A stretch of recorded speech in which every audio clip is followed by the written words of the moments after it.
Hi, my name is Wendy Cukier. We will be starting just in a moment.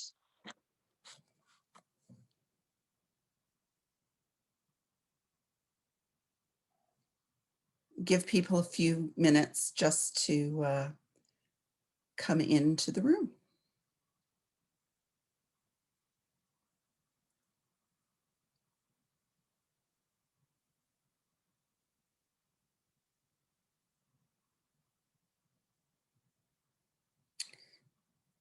And I am still on my screen seeing a number of support folks.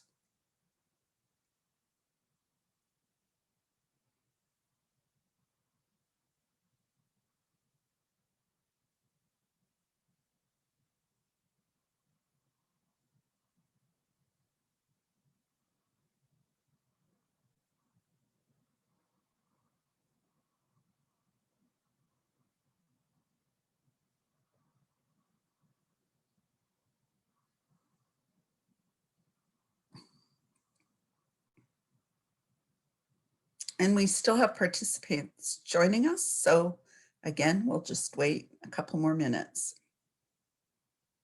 as long as those numbers keep growing.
So it's 4 minutes after, so I think we'll get started. I believe people will be joining us over the next few minutes. For security reasons, it often takes a while to get everybody into the session.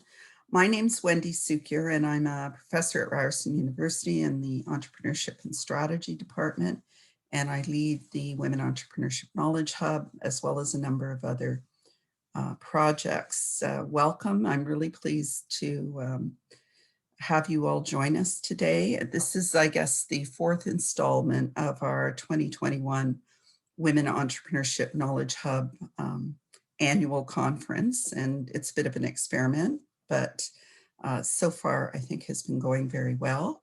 And we're hosting this in collaboration with the Women's Enterprise Organizations of Canada, or WEOC. Today, we're going to focus specifically on the ecosystem and challenges. Anybody wishing to listen in French should select the interpretation button in the bottom right of your screen and choose the language of choice, which in that instance would be French.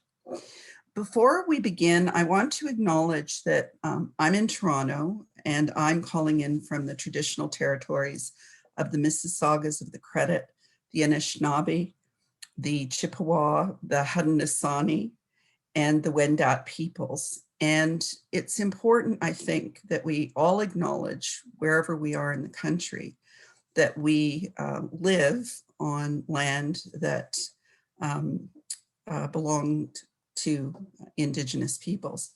I've been asked why we do land acknowledgements, and I can only really reflect on my own experience, which is that I think the importance of a land acknowledgement at the beginning of these sorts of events is to remind us of the history of Indigenous peoples in Canada, which is really a history of racism, of exploitation, and indeed to some genocide. And we have to think about that history in everything that we do. So at the Diversity Institute, for example, the way that it is sort of manifest in our work is to ensure that we have Indigenous staff and researchers working with us. We collaborate with Indigenous organizations. We recognize the distinctions between First Nations, Métis, Inuit people, and that we're talking about Indigenous peoples, not one people.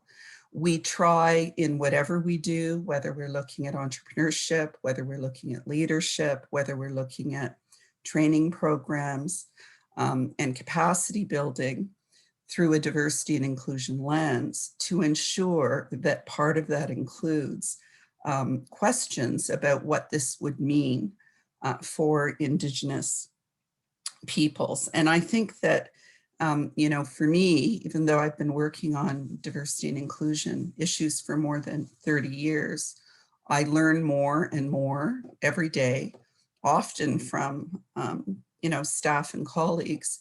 And it really is a journey, but it's a journey that has to be marked by recognition of our history and acknowledgement of the of our past. And for me, that's what land acknowledgement means.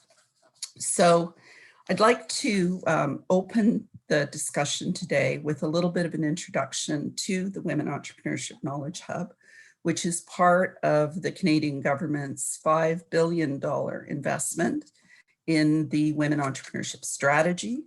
It has an ambitious goal of doubling the number of women entrepreneurs in Canada by 2025. And we know that that goal is very much in jeopardy as a result of our experience over the last year with COVID. The Women Entrepreneurship Knowledge Hub consists of a very large network of staff, of researchers, of associates, of partners, and 10 hubs across the country, each with their own focus and strong connections within their local ecosystems. If you want to stay up to date on what we're doing, you know, follow WEC, WEKH on social media, check out our website, get on our spam list. And there's lots going on, both in terms of events and reports and so forth that we're producing centrally, but also in terms of work that is being done in each of our regional hubs. We know that the government's vision for women entrepreneurship in Canada has been recognized internationally as unique, because in addition to investing directly in programs focused on women entrepreneurs and diverse women entrepreneurs, there is a whole of government perspective, meaning that we are thinking about women's entrepreneurship, not just from the perspective of special funds targeting women, but also from the perspective of the entire ecosystem. And I've said repeatedly, and others I think agree with me, that even $5 billion is a small fraction of Canada's overall investments in small business, in entrepreneurship, in innovation, in research and development. And we have to make sure that women, and especially diverse women, have their share of those other resources. And that's why we're very, very focused on looking at the ecosystem as a system and trying to understand where the barriers are, intentional, mostly not, but the fact is that most of the system has been designed for men, by men, and has embedded in it many assumptions about what entrepreneurs are or should be that very much reflect men in technology kinds of models. And we talked about that in one of our previous sessions. So today we're going to talk about where we are with some of the data on women entrepreneurship. And I'm delighted that Doure Grekou is with us from Stats Canada. He has done a lot of groundbreaking work in this area, and he's going to share with us results of recently published reports, but also reports that are not yet published. And I'm really looking forward to hearing more about that. He is the Chief of Dissemination and Census Subject Matter at the Secretariat for Statistics Canada. So welcome, really pleased you could make the time to join us today. And our second speaker is Sandra Shiloh, who's an associate professor at the University of Ottawa. And even though we come in at this subject from quite different perspectives and different disciplines, the first time I heard Sandra speak, I felt like we had been separated at birth, because many of the insights and observations that her research produced were actually very similar to things that we had been talking about, but without the benefit of her very deep expertise and experience in looking at ecosystems. I should also mention, from a housekeeping perspective, that you have to put your questions in the Q&A box. The chat has mostly been disabled. We're using it for secret conversations amongst ourselves. But we will try to get to your questions and answers. And as we always do, if we run out of time, the follow-up email with the evaluation and other materials will include answers to any questions that we didn't get to. So with that, I would like to turn it over to Doure to give us his presentation on some of the latest data with respect to women entrepreneurs in Canada.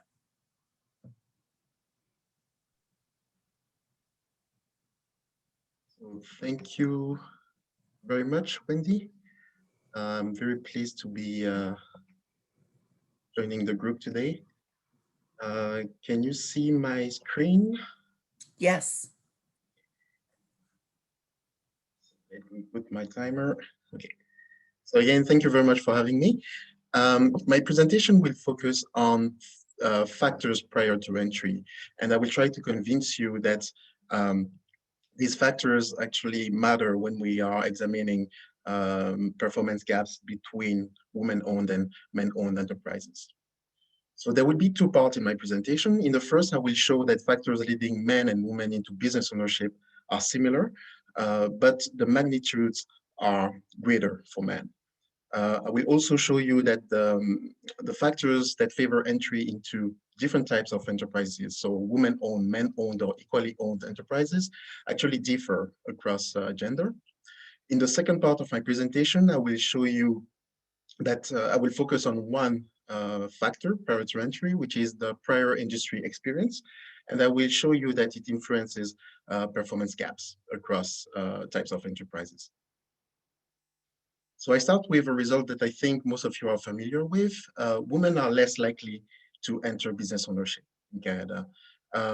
And throughout my presentation, business ownership refers to incorporated private enterprises, so Canadian-controlled private corporations. And I rely on the Canadian Employer-Employee Dynamic Database, the CED database, which is available at Statistics Canada. So in 2016, women represented about a third of the entrance into business ownership. And they were interesting differences between men and women. So for instance, men will tend to concentrate into men-owned enterprises, and whereas for women, it was more balanced. So 44% of women entered women-owned enterprise, 33 entered equally owned enterprises, sorry, and 23% entered men-owned enterprises. So you see that there is already a difference between men and women. There are also differences in the industry that men and women enter.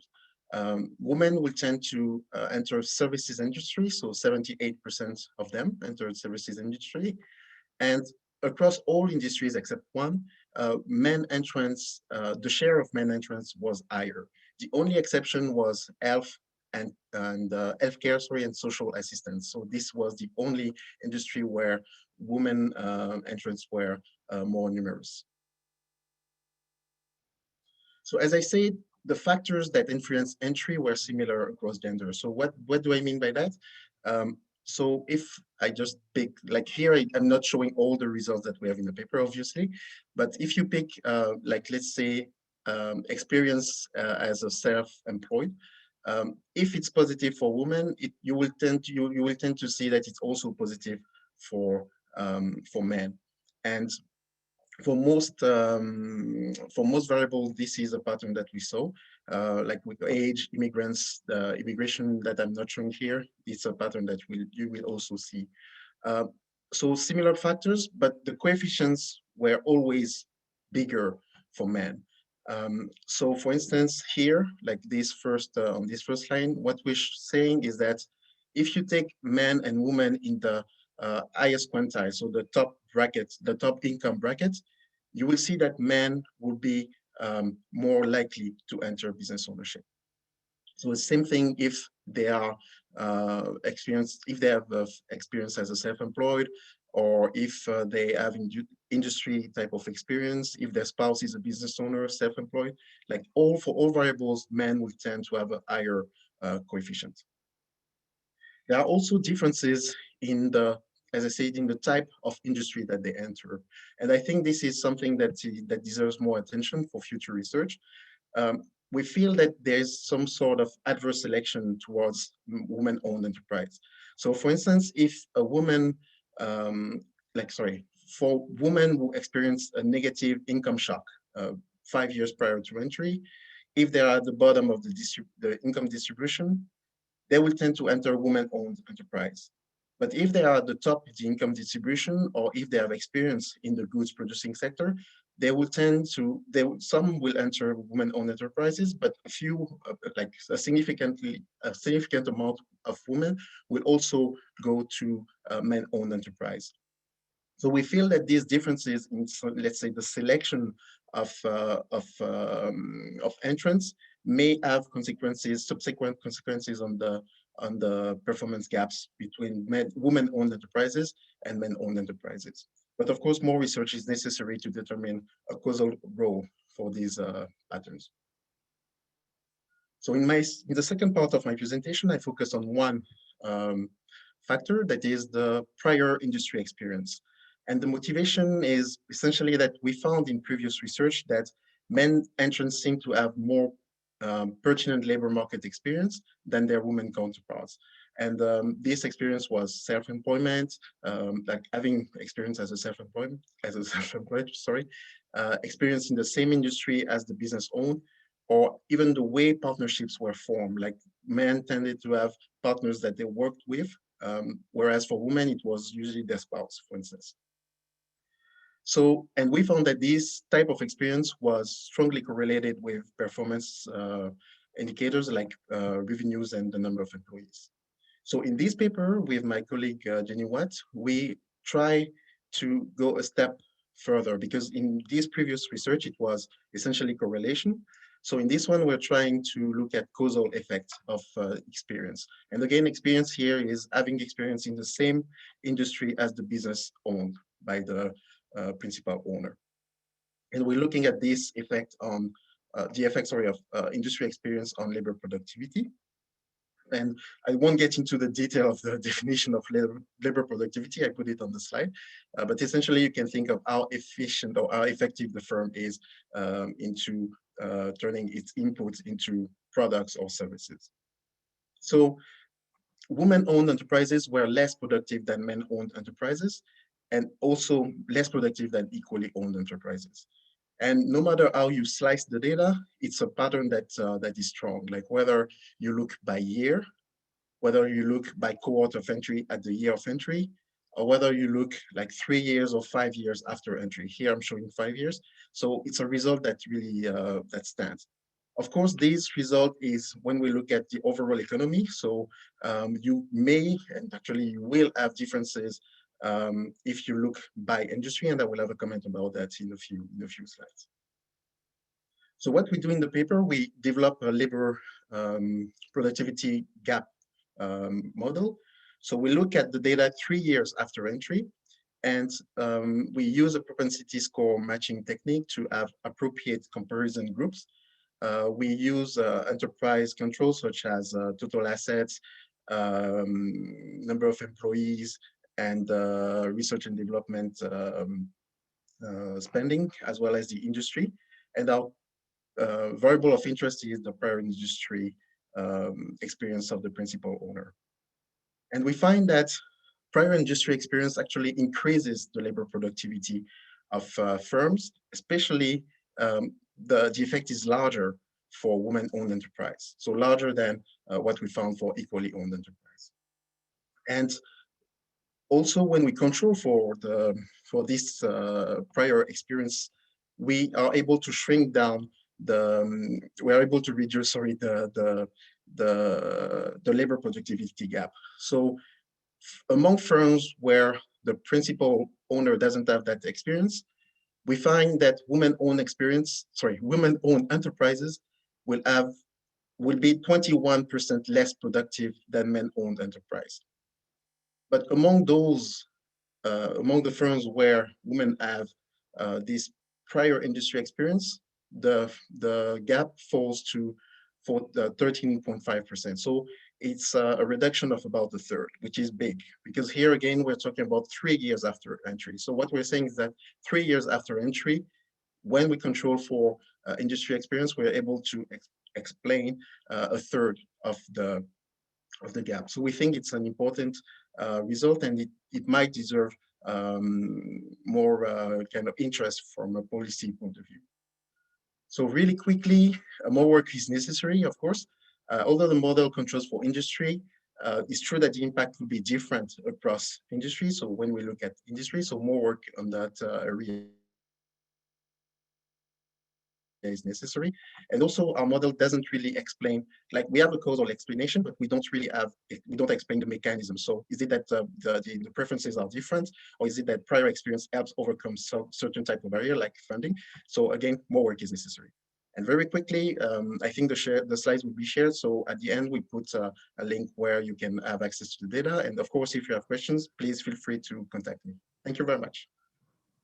Thank you very much. That's so interesting and it's so helpful. I mean, the more Stats Canada can do to dig into the data, disaggregate the data, share the data, the more we can interpret the data and try to inform policy.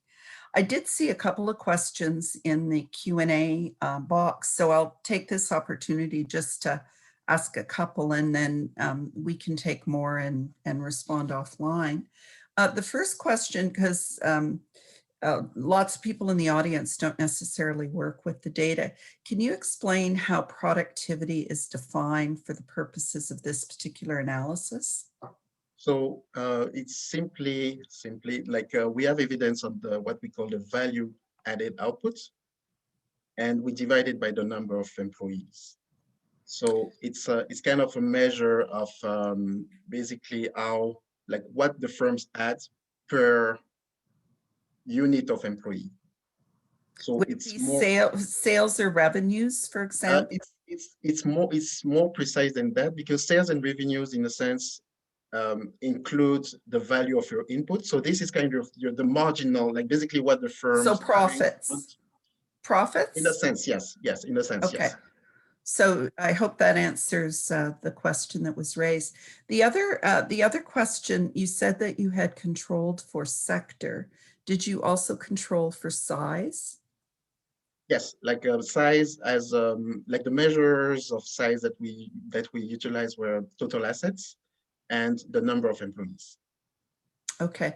And then the last question, and I think I know the answer, but pose it to you anyways. Did you have any data on the individual characteristics of the entrepreneurs? So are you able to further segment it based on other demographic factors? Or like, do they have children at home, for example? Well, yes. So I went really quickly on this, and this could be like could take a few not hours, but like a few minutes. Like the way we do our propensity score matching, it actually uses individual characteristics like age, immigrant status, age of children, and other like a dozen of characteristics. And this helps us kind of, the technique really means that we're balancing the data to be able to have some causal insights with the later estimation results. So does it also mean that using the individual characteristics? Does it also mean that we can do a similar analysis with disaggregated data, for example, based on immigrant status, race, and so on, and we can expect to see some of that too? In principle, yes. In principle, yes. Yes. You may have issues with the size because the technique kind of some sort of enough meat in a sense. So that's why at this stage we're still talking about overall results. But technically, yes, you could. Yeah. Oh, that's terrific. And thank you very much for Thank you for having me. To join with us. I wonder, maybe now you can stop sharing your screen and I will hand it over to Sandra to talk about her analysis of the ecosystem and take us back up to a higher level of abstraction. Well, thank you so much, Wendy, for the invitation. And Doure, like I'm so excited about the data you have. I've been, especially the data about the income drop there. I've been walking around quoting Simon Parker from I think 2009 forever. So excited about that data. So thanks, Doure and Danny as well. So coming to my actual talk. First of all, hi everyone. Quoi, bonjour. I'm Sandra Shiloh. I'm from the University of Ottawa. I'm leading the Inclusive Innovation Research Cluster with the Institute for Science, Society and Policy, and I'm also an associate professor at the Douwere School of Management. And I'm coming at you from the beautiful unceded Algonquin territories. And I'm grateful to acknowledge the knowledge keepers, past, present, and future. And thank you, Wendy, for explaining the context for this. So what I'm going to talk about today is the entrepreneurship ecosystem perspective. And I'm going to start into this, if my slides will let me here, I'm going to start into this, kind of taking a step back and talking a little bit about we used to think about entrepreneurs, how that's changing, and then I'll give you a few thoughts on where I think we might be heading, although those are more thoughts than actual, clear roadmaps. So I think we're having a lot of these conversations because we've all observed that, we used to think as the entrepreneur as this lone individual, male in a lab coat or tech kind of person starting a company. And I think we've all kind of come to the conclusion that there's actually more to that. There's more diversity. And actually, it's not really the entrepreneur, like this one individual that's creating this beautiful company, profitable with all the economic and social benefits, but entrepreneurs are actually integrated in systems in their environment. Personally, so I used to work at in the tech transfer community, and I also did a lot of consulting for the Canadian government on innovation policy and so on. So I had a little bit of practical experience before I started my PhD. My PhD project was on academic entrepreneurship in Canada and Germany. My thesis advisor was over in Germany. And we got into a bunch of heated debates over how academic entrepreneurship works. And I was sitting there, man, he's just an academic. He doesn't know what he's talking about. He was sitting there, man, this lady just comes from a practice background. She doesn't know what she's talking about.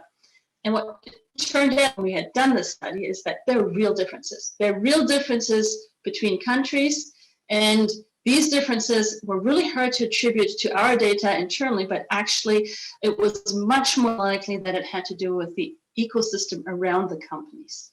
I had a chance to look into a little bit more in a study that we did later on using the Global Entrepreneurship Monitor data. And for those of you who are not familiar with that, it's a global survey done every year. You see here on my slide, in our specific data set, we were able to work with 63 countries, over 100,000 individual responses. And we combined that with data on each of those countries, the institutional factors or the systems level factors. And the ones we were able to pull out, see them on the slide here, had to do with regulations, had to do with what we call normative dimensions. So basically whether entrepreneurship was seen as a good profession to be engaged in. Cognitive dimension refers mostly to education. Entrepreneurship education, and then conducive dimension refers to whether there's innovation supports in place. And what we're looking to see is whether these systemic system level factors made a difference in terms of whether entrepreneurs had startup intentions, like whether people wanted to start a business. And generally what we found, the individual entrepreneurial readiness accounts for a lot of the variation across countries. But then we also actually found that the action of individual readiness with the external factors also made a big difference. And we found that each of these 4 dimensions had a slightly different impact. So basically, we found that with the regulations, when you have stronger regulations, that encouraged the individuals who felt that they were ready for entrepreneurship to have higher startup intentions. When the regulatory environment was not so good, those individuals who are ready to engage in entrepreneurship had like less of an inclination to do that. Media intention, so when we're putting entrepreneurs out in the media and promote them and so on, actually increased the intentions of entrepreneurs altogether, so that's a good thing, except it actually encouraged those who are not particularly ready to be entrepreneurs more than those who are. So yeah, we might want to think about that when we do that.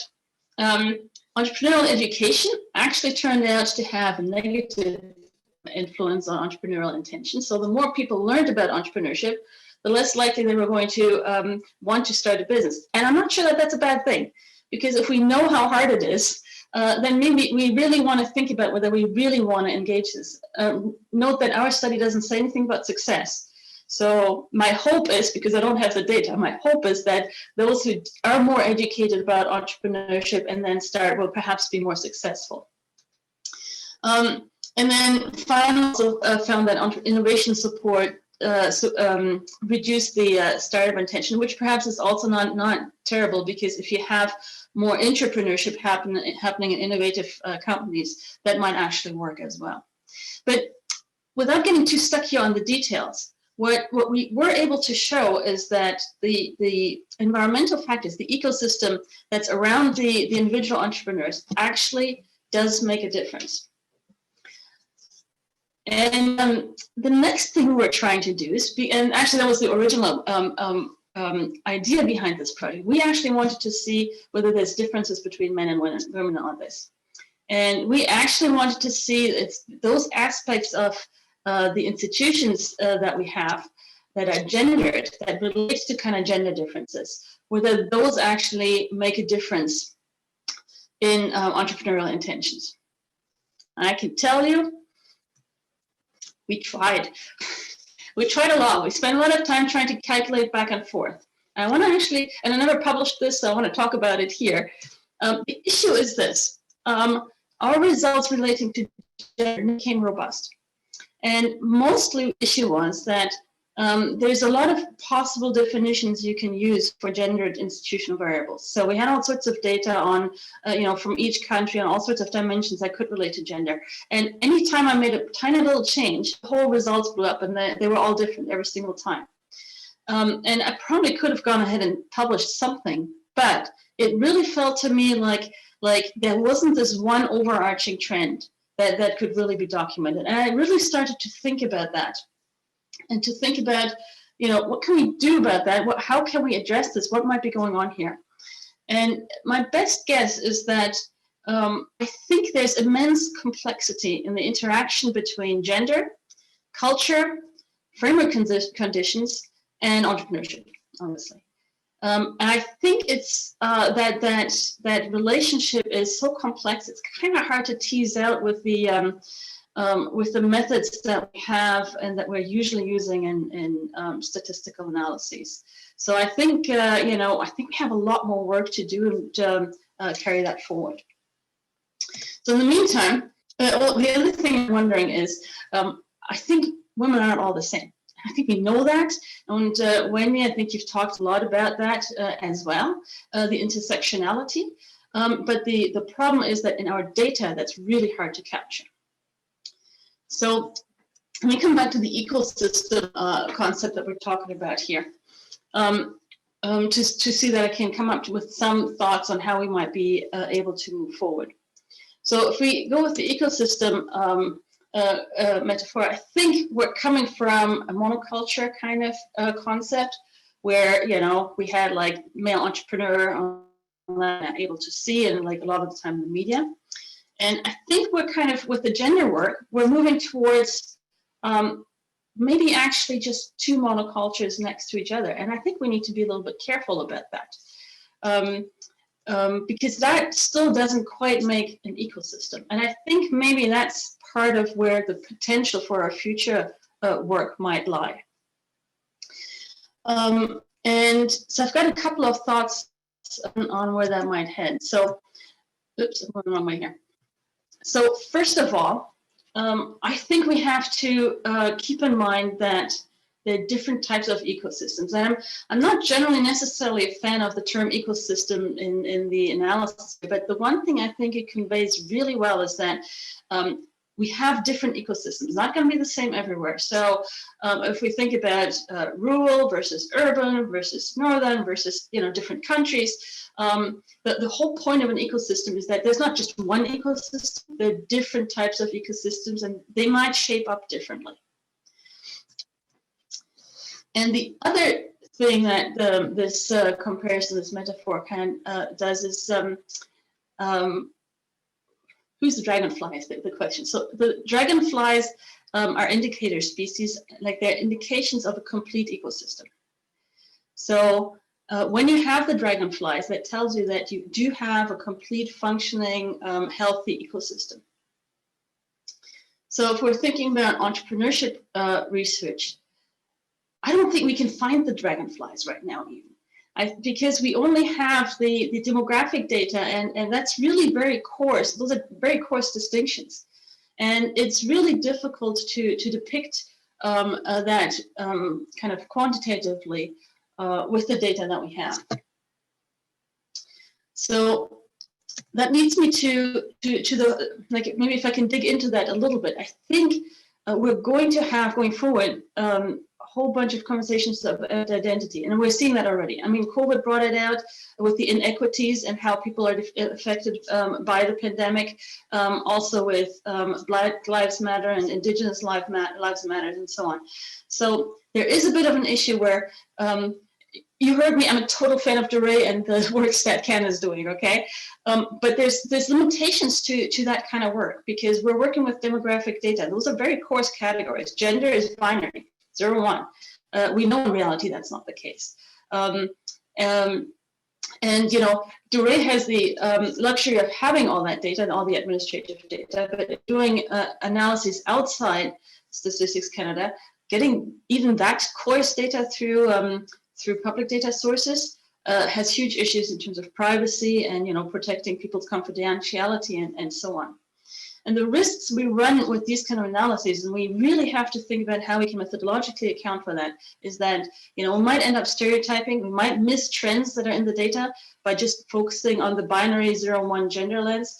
And then we might actually risk discrimination in places where it's not even kind of like necessary, where we group people together where it doesn't make sense. And then we're unable to address the specific needs of populations. So raises big questions. I don't really have a whole lot of answers, to be honest. I think that's for the panel maybe to figure out. But just a couple of thoughts on some projects that we're doing in probably the minute that I have left. So I'm currently involved in a couple of projects that relate to digitalization. And I think that's another topic that we maybe haven't raised yet. I mean, there are great hopes for digitalization to actually level the playing field. And we've done one study where we showed that hasn't happened yet. Now, that was pre-COVID. Not sure what's happening with COVID. Maybe there's, like, the dynamics have changed a little bit. But in theory, from a theoretical perspective, what we think we should be seeing or could be seeing is that digital technologies could actually enable a leveling playing field in that it provides more flexibility and access to services, to markets, and so on. And the other part is that we have humongous data sources from a behavioral perspective.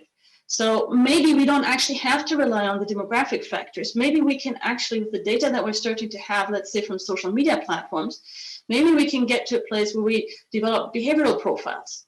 So if I start looking at tractor videos because I bought a tractor, I need to figure out how to fix it. I don't get the ads for balding men anymore because they have to assume that because I look at a tractor, I'm a middle-aged man.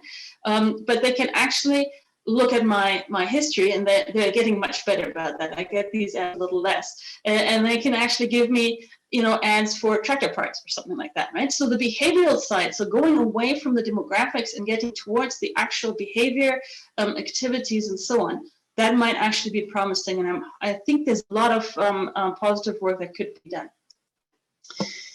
And then the other piece, and this comes a little bit from the inclusive innovation framework that I'm using. I don't think I have time to go into that, but the other piece that happens when we start including everybody, we start looking at all the different innovation entrepreneurship activities that there are. We start to look at all the outcomes, and I think we need to start governing differently, how we govern our entrepreneurship programs, our innovation programs as well, and how we interact with each other. And maybe we can get to a place of two-eyed seeing, where we don't just assume our own single perspective on the world, but where we start learning, in this case, Indigenous and Western worldviews, bring them together and take the best from all of them. So I think my time's probably up here, but those are some thoughts going forward that I think we might explore, where we could probably make big differences.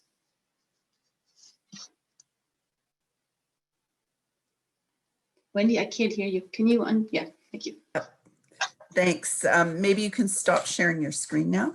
That was terrific, though. You raised a lot of really interesting points, and in fact, some counterpoints or different perspectives from the previous presentation, which addressed some of the questions that showed up in the chat, because we know that historically ecosystems have been very much driven by technology, diffusion, and measures have included things like patents and productivity and so on.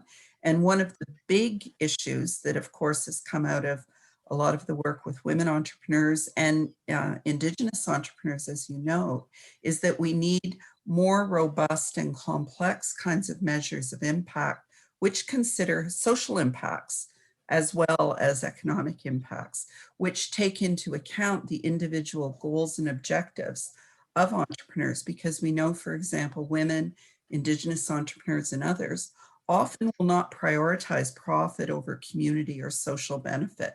So I think you've raised some really interesting issues that we can move into now with the panel. Thanks very much. Wendy, do you mind just one thing? I forgot one really important slide at the very end here. Just wanting to say that one of the things we are working on is a National Indigenous Women's Entrepreneurship Ecosystem. If anybody wants to partner and collaborate with us, we would much look forward to that. Sorry, had to. No problem. Well, Ashley is your person, so you'll hear more about the work we're doing in that space as well. So at this point, I would like to turn it over to my colleague, Stephanie Day, who is going to take us through the panel. And Stephanie, many of you probably knew as the Executive Director of UN Women in Canada, and we're thrilled to have been able to poach her. And she is the Director of Research Partnerships at the Diversity Institute, and leading work like the organization of the conference and many more projects that you'll hear more about. So over to you, Stephanie. Amazing. Thank you so much, Wendy. We've got a fantastic panel lined up. I know we're a little bit behind time, so I want to make sure that we do have enough time to hear from our esteemed panel. So I'm going to move right into the panel discussion, starting first with a warm welcome to our esteemed panelists. So excited to have Gina Grandy here with us today, who's professor and dean for the Hill and Levene School of Business at the University of Regina. Anna Serrano, who is the president and vice chancellor of OCAD University. We also have Joelle Foster, CEO of North Forge Technology Exchange. And we also are joined by my colleague, Ashley Richard, National Indigenous Outreach and Partnership Development Lead. So we'll have probably about 30 minutes for our discussion. Again, just a reminder to everybody joining us today, please feel free to put your questions using the Q&A function. We will have a little bit of time, hopefully, for Q&A. So to kick off the panel discussion, I just wanted to first start with Gina. And I wanted to ask you, which parts of the ecosystem still present barriers to women? Thanks very much, Stephanie, for the invitation today, and Wendy and everyone. I'm joining today from University of Regina, situated on the territories of the Cree, Saulteaux, Nakota, Lakota, Nakota, and the homeland of the Métis, and it's a pleasure to be here today. One of the things, Stephanie, I wanted to highlight has come from the work that we've done on women ag entrepreneurs in Saskatchewan. And one area that has emerged is related really to access to adequate childcare, which persists to be an issue for women ag entrepreneurs in Saskatchewan, and I suspect across the country. So those located in rural areas, and also in farming. I would argue that, investments in the ecosystem, this is an area where an investment is still needed in our ecosystems and needs attention. So just as a couple of examples, if we think about farming women, what we've heard is that the hours of work, for example, do not align well with the typical daycare hours. And those pervasive, persistent expectations that women still carry, the primary responsibility for childcare has come through and continues to come through.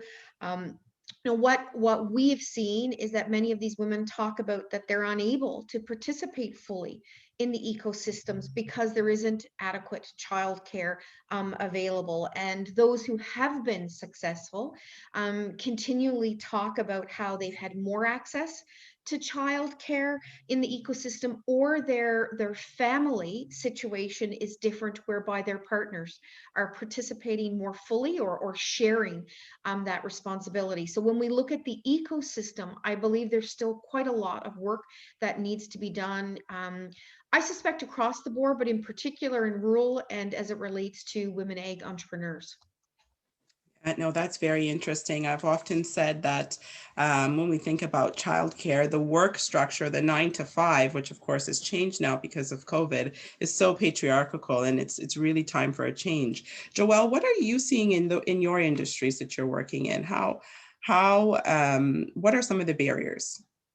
Well, internet access is another barrier that is very prevalent. We know that internet is not a luxury; it's a necessity. With COVID, we're seeing that connectivity is needed more than ever, and we need it for education, for work, for mental health. And women without reliable internet access are being left behind because running a business is not viable. And I mean, the government of Canada is saying 6 billion to connect by 2030. That's 9 years away. And I know we can do better. This needs to be prioritized. I mean, 16% of all Canadian households do not have access to a broadband internet connection that's deemed sufficient enough to engage in modern digital economy. And in rural areas, that's 63%. We're a first world country, are we not? So why is this still happening? So, you know, I often think that if we could take some of those people that are in charge of this and put them in a rural community for even a week and with no connectivity, you watch how that would change very quickly. So it's almost a challenge out there. I mean, we have to put, I don't think people are putting themselves in the shoes of the people that are being affected by this, and this needs to change. Absolutely. And so really just pushing for faster change, you know, that we just really don't have that time to wait. Anna, what would you say as some of the solutions? What are you seeing as some of the solutions to these barriers, especially with respect to digital media when we're thinking about challenges to internet access? Hang on, there we go. Hi, Stephanie, hi all.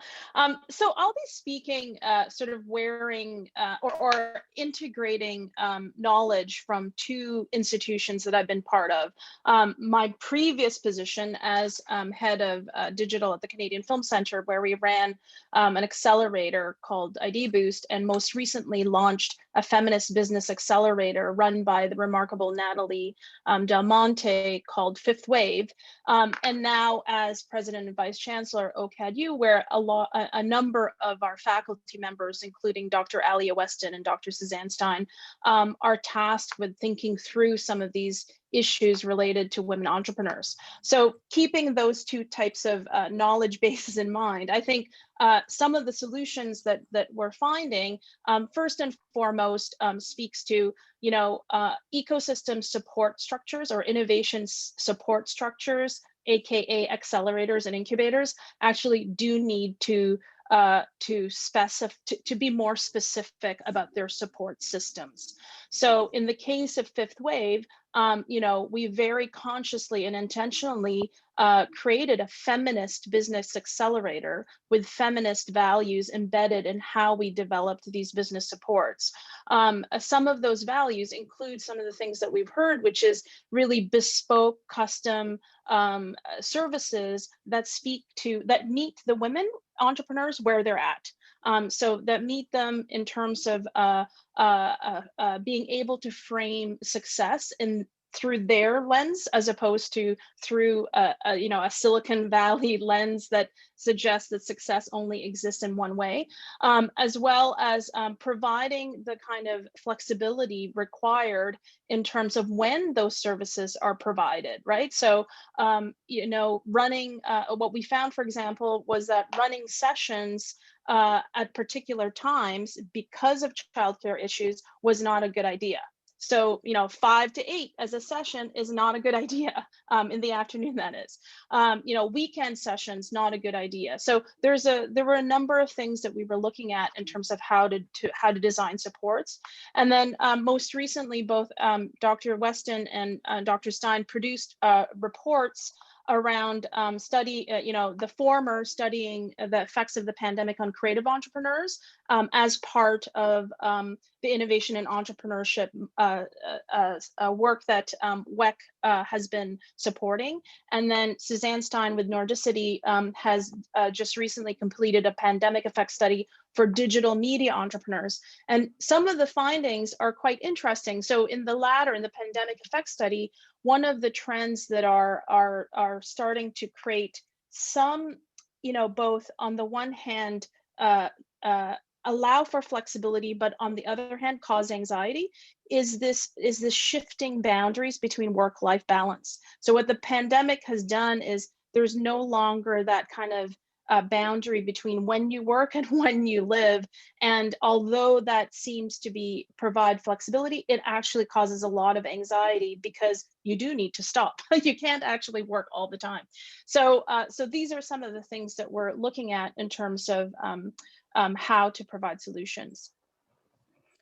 Look, that's very insightful. As a mom of 4, I totally understand having to figure out that balance between work life and personal life. But I also like what you said about meeting women where they are. Ashley, in your work in the Indigenous community, what are you seeing as some of the ways that we can make the system more inclusive? How are we meeting Indigenous women entrepreneurs where they are, or what do we need to do to get there?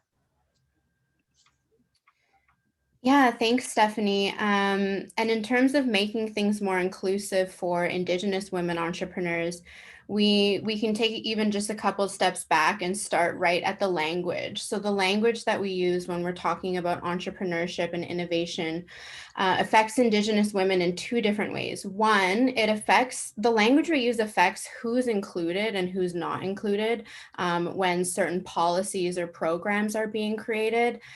For example, a recent report by the National Aboriginal Capital Corporations Association pointed out that there's 23,000 Indigenous women entrepreneurs across the country.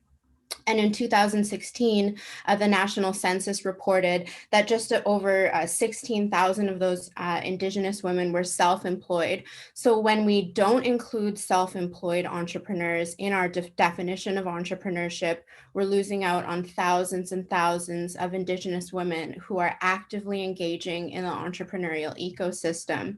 But it also, the definitions and the language we use also affect how Indigenous women self-identify themselves.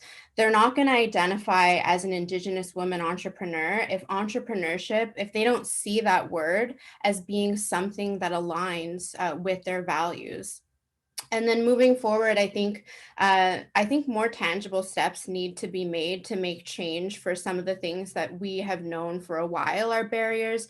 Joelle brought up access to connectivity. That's a huge barrier. Sometimes there's not even cell reception, like connectivity. You can't, like phone, internet, it's just not happening in some communities. So also, with financial institutions, that we know that Indigenous women credit and having bad credit is also a barrier that's come up time and time again. So what can we do to mitigate that as a barrier going forward now that we know this? Yeah, that's very, very interesting. Thank you for that, Ashley. And Gina, also thinking about the different ways to make the system more inclusive.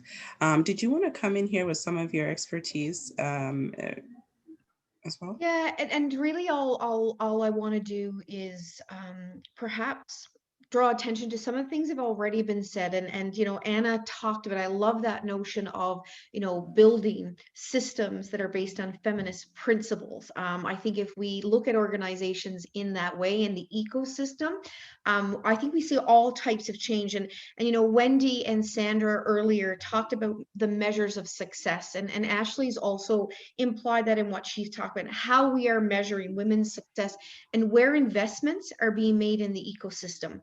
Now, before I say what I'm going to next, I think it's also important that, you know, women entrepreneurs are not a homogeneous group, and I think that has to be accounted for. There are women entrepreneurs, for example, who want to scale up in that more traditional notion, and I don't want us to lose that in our conversation. But at the same time, I am going to focus on this notion of scaling up, and we've seen it across the country. In Saskatchewan, we have seen a particular focus around women entrepreneurs and the scaling up and investment being made around scaling up. But you know, we have to remember that women's experiences, women entrepreneurs' experiences and motivations are different, and even across and within women groups, they are different. So the size and growth rate of performance measure isn't the only way, or may not be important or as important. You know, Wendy made reference to social impact. And so if, you know, significant investments are being directed to things like only scaling up, you know, what we are doing is really reproducing a system so that women entrepreneurs, in order to succeed, must act and look like, men entrepreneurs. And so, financial performance is one measure, but not the only.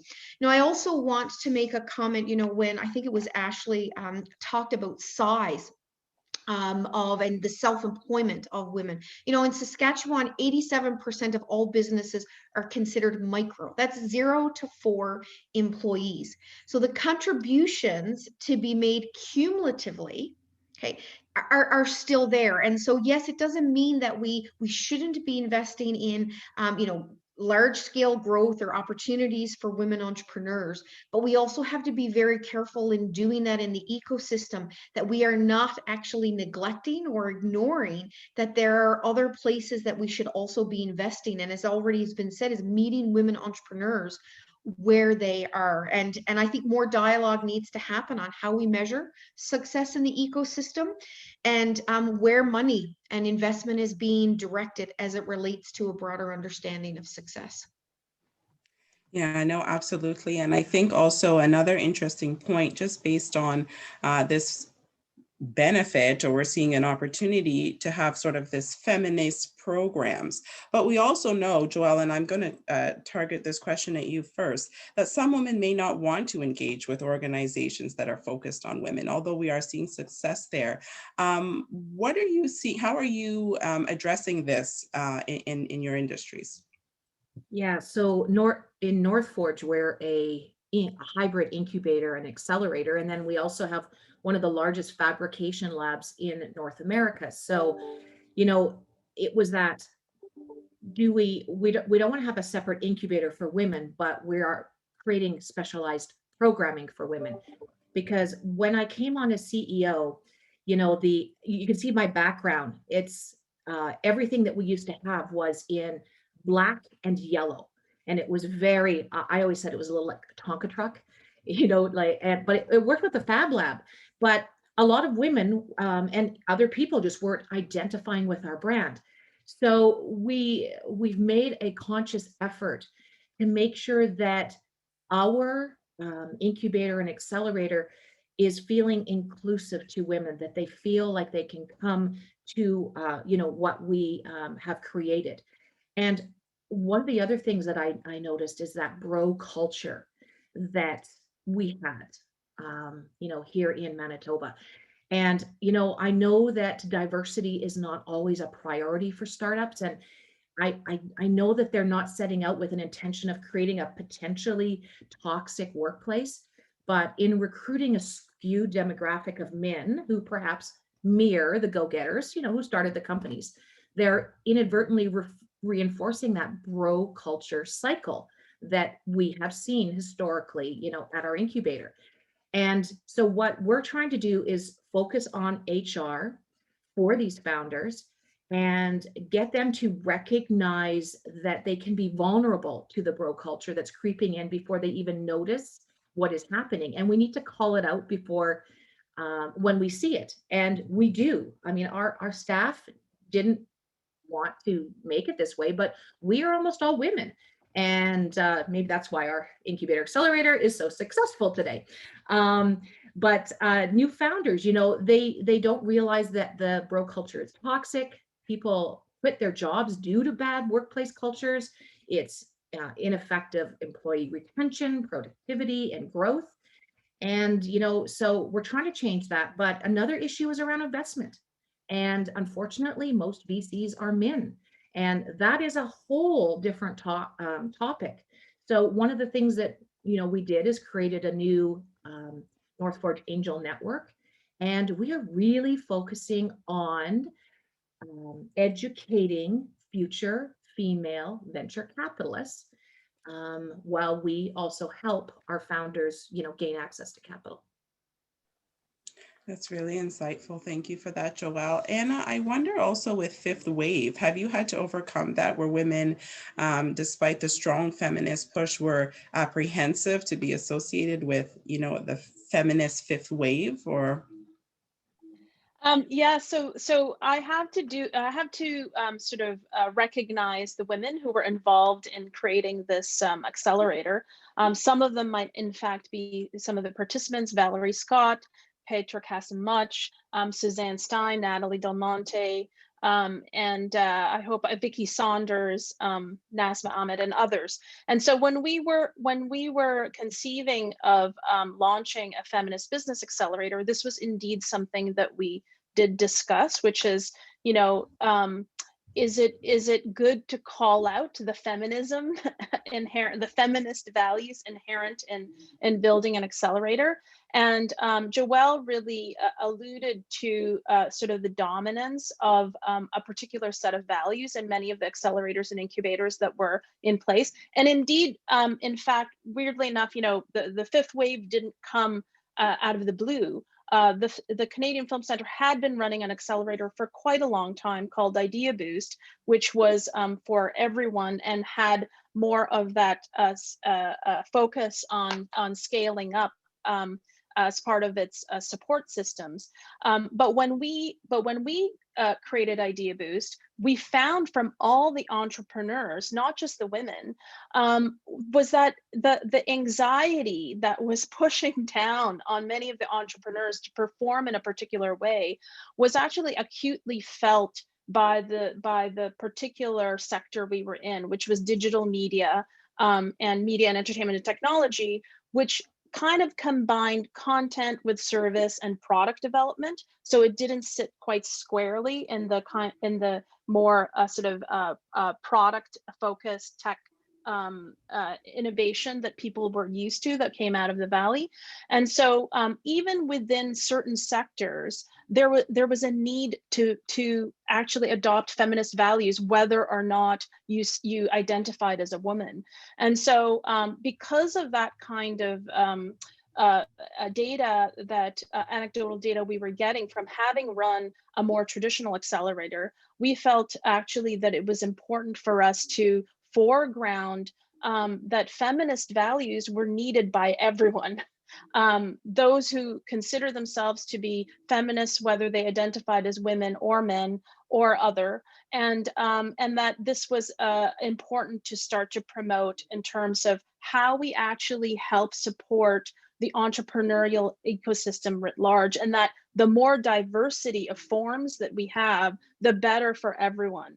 You know, and so that's really the genesis of this, and I think, you know, part of our implicit subtext, I think, in creating this accelerator was that we would inspire Communitech to become more feminist. You know, like that's sort of what we are hoping to do, and I'd be very curious to see whether it has actually managed to do that. Absolutely. The ripple effect is always so powerful. Well said, Anna. Thank you so much. Gina, I wanted to pivot a bit here. Regions operate differently, and in some areas, fragmentation is a challenge. So what are some of the approaches to reduce friction that you are seeing working? Yeah, it's, you know, we've seen so many disadvantages to women entrepreneurs and women generally as a result of COVID. And so what I'm going to say is kind of interesting given all of that disadvantage. You know, one of the things that we've seen here is, of course, you know, we have we have a number of cities, but actually the population, of course, in Saskatchewan is quite dispersed, right? And there are a lot of rural areas. And so when it comes to the women-focused entrepreneurial support organizations, their physical presence have historically been in the two larger cities. And you know, what we have heard sometimes from women entrepreneurs is that pre-COVID, feeling isolated and separate from that, right? They can't get to those locations to be a part of it. Well, as a result of COVID, of course, in Saskatchewan, and my guess is across the country, we've seen many of these organizations have to pivot to everything being online. And in a virtual, often being recorded.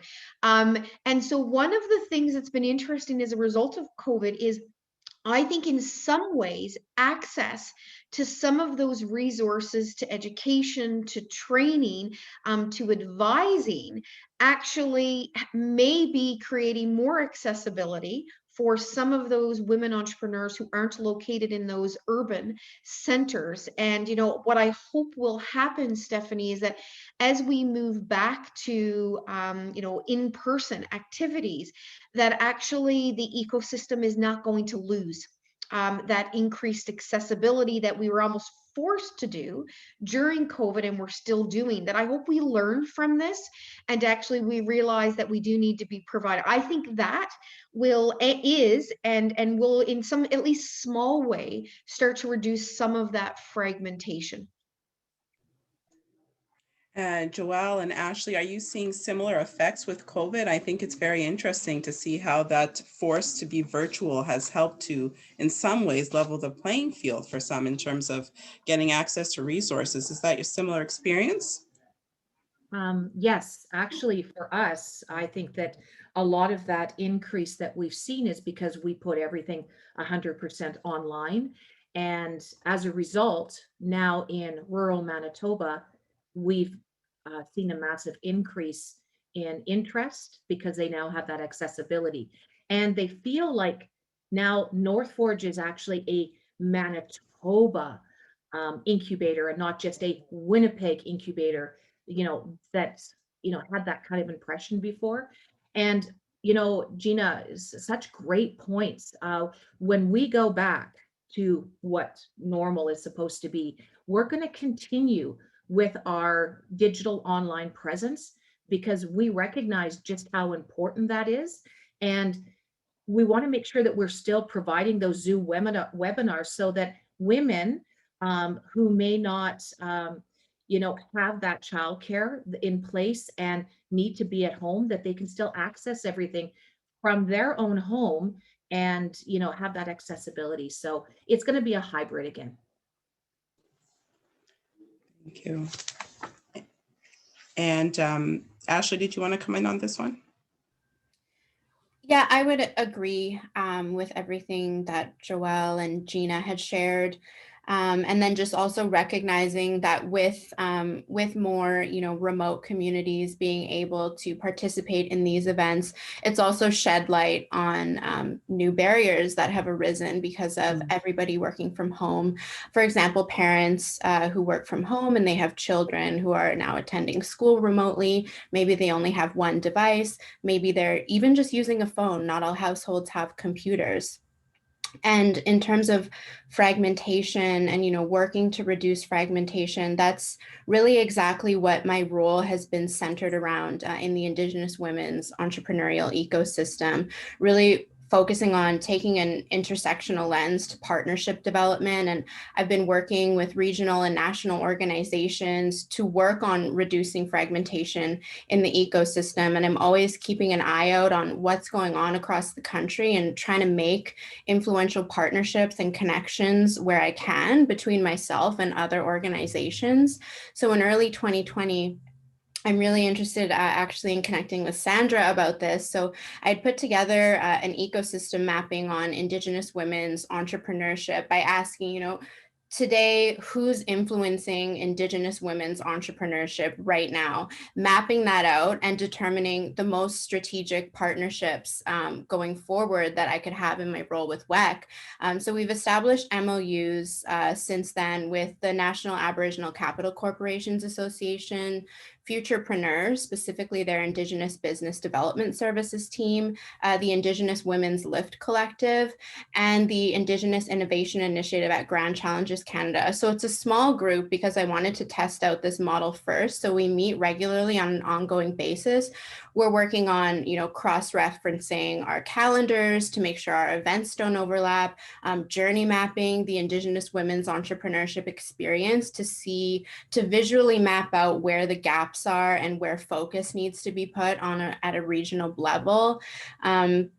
So I think the model it's been going really well this year. So I would be looking forward to collaborating with even more organizations in the future.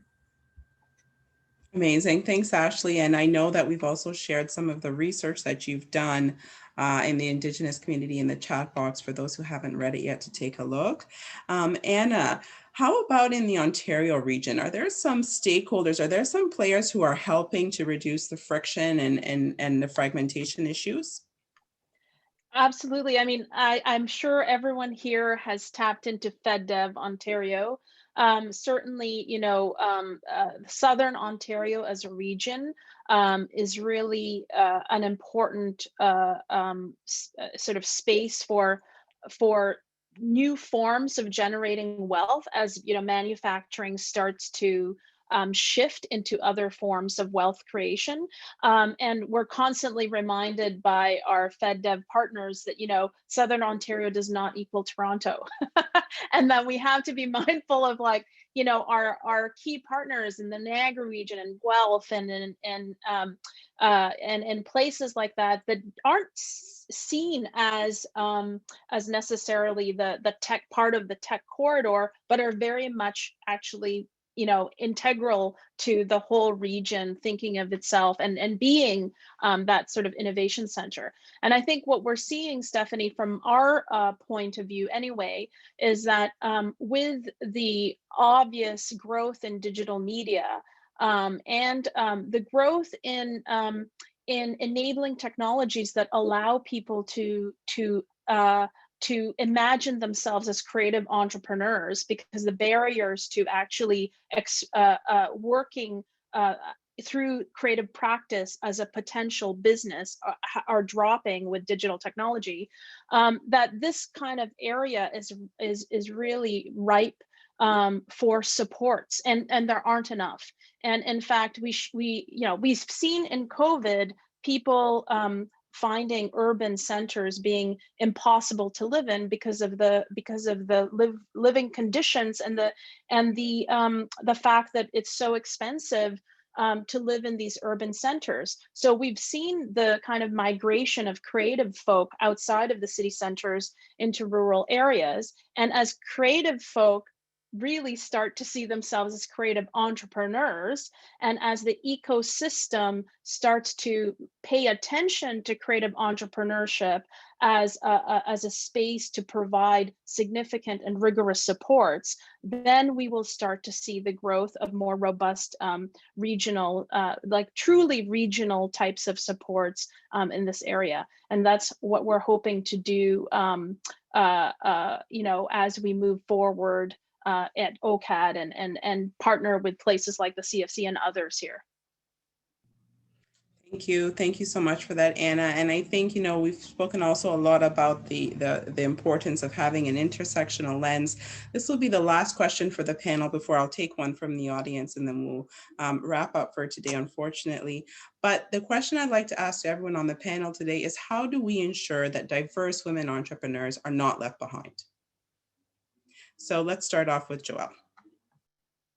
Oh, that is a very good question, and I don't think that we're going to solve it today.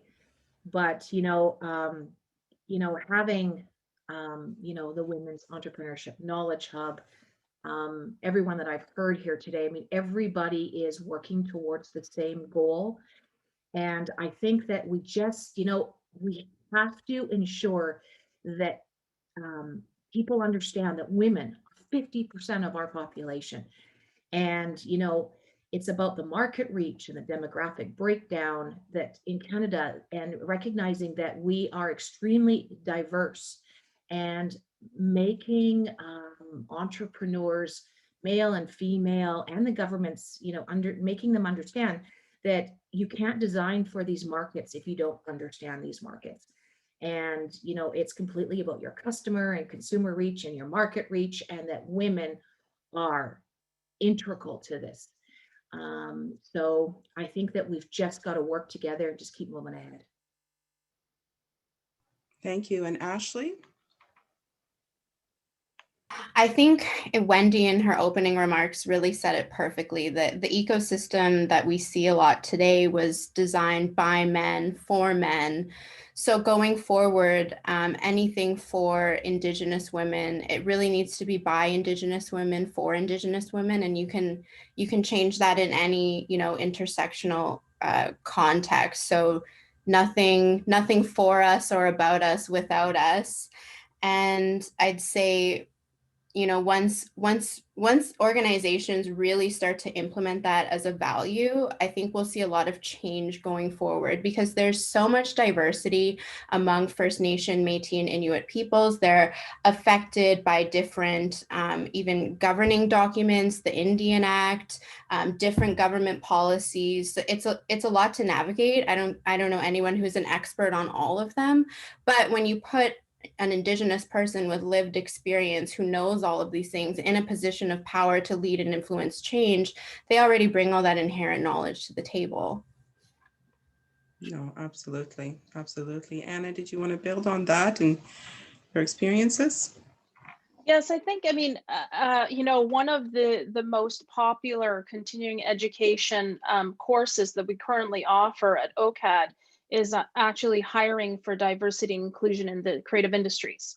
So there's a real sort of, I think everyone needs to put the effort into ensuring that the leadership table is as diverse as possible and can actually bring those lived experiences and diverse lived experiences into thinking through you know, the product development of an accelerator, you know, or service development of accelerator or incubator by having that kind of leadership diversity.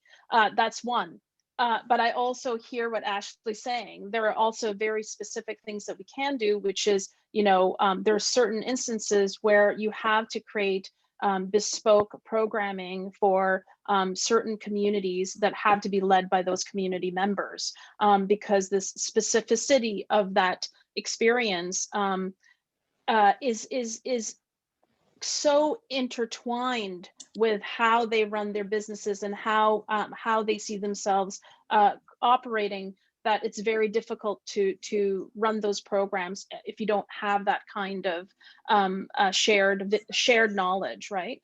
And then the third piece, which is sort of the hybrid, is once you can do both of these well, then I think the third piece comes into, well, how do you create you know, intentionally cross-sectional sharing?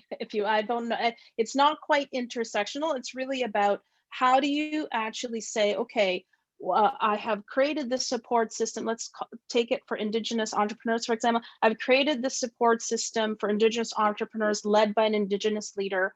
How do we take those Indigenous entrepreneurs who have gone through a process and start to network them across this other set of entrepreneurs so that the networks can start to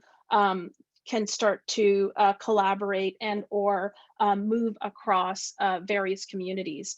And I think it's not a sequential process. I think there's a way where you can do all of these types of programming concurrently, but you have to be super mindful about your intentions across all of them. Yeah, no, absolutely. And I like how you spoke about, you know, the leadership angle. We have been recently supporting the Government of Canada's 50-30 challenge, you know, where they're really pushing to have 50% women in leadership and on boards and 30% of composition being underrepresented groups. And a great opportunity, of course, to just put that out there and encourage people and companies to also sign on to this challenge. Gina, your thoughts on how do we ensure diverse women are not left behind?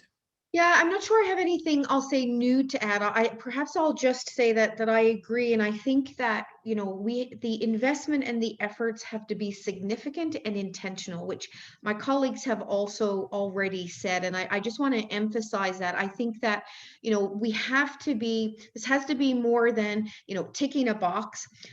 This has to be more than we're saying, yes, we support Indigenous women entrepreneurs, or we support women ag entrepreneurs, or we support rural women entrepreneurs, or whatever it happens to be. I think we have to move away from a conversation where, how will I say this, we're trying to, we have to explain why they have to be there. Oh, okay, their businesses are not large enough. They don't have enough experience to be at the table or to be a part of this group. Actually, I think as organizations, whether we're entrepreneurial organizations, whether it is large firms, whether it's public sector, whether it is government, private sector, I think we just need to continue to do it and make sure that the intentions are real. And the investments are significant in our ecosystem. And I think, as Ashley has said, some of that will be that there are specialized programs and there needs to be. And I don't think we should make excuses for that. I don't think we should actually be, saying, well, okay, the money goes here, it isn't going. I think it's time for us to actually, do more than just simply say this is important. I think that the only way that change is going to happen is that all of us, and here today, but I think also men who lead organizations are actually a part of this, to say actually that we need to change the conversation and we need to change who's a part of the conversation. And that's really all that my colleagues have said. So I'm not sure I've added much there, but I think we have a lot to do and we have to be courageous to make those changes. I love that. Intentional and courageous, reinforcing some very key points. Thank you for that contribution. I think we do have time for one question from the audience. And again, I'll open it up to the panel. It's about measuring impact. So how do you recommend we measure the impact of one business? And I think we could also add here stakeholders broadly in the ecosystem. Of course, financial profit is one measure of success, but are there other ways we can or should be measuring success?